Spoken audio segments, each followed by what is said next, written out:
دیکھیں دو قسم کے لوگ ہوتے ہیں، ایک آدمی وہ ہے جس کے دل میں دین کے حوالے سے کوئی شک اور شبہ نہیں ہے، تو اس کے بارے میں کہا جاتا ہے کہ اللہ نے اس کا سینہ دین کے لیے کھول دیا۔ اس کو ہم شرح صدر کہتے ہیں کہ اللہ نے اس کا سینہ دین کے لیے کھول دیا۔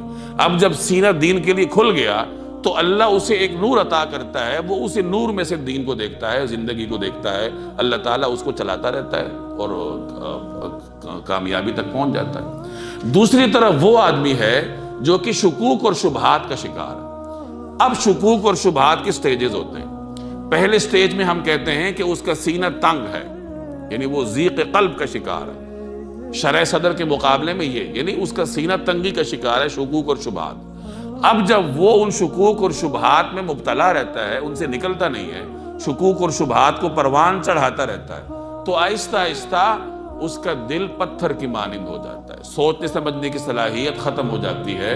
پھر ہم کہتے ہیں کہ اس کا دل پتھر کا ہو گیا، قساوت قلبی کا شکار ہو گیا۔ تو یہاں اللہ تعالیٰ شرح صدر اور قساوت قلبی کا موازنہ کر کے بتا رہا ہے کہ دیکھو ایک آدمی کو اللہ نے شرح صدر کی نعمت دی ہے، ایک آدمی قساوت قلبی کا شکار ہے۔ ظاہر ہے دونوں میں فرق ہے اور دونوں کا جو ہے اس کا انعام الگ ہے اور اس کی سزا الگ ہے۔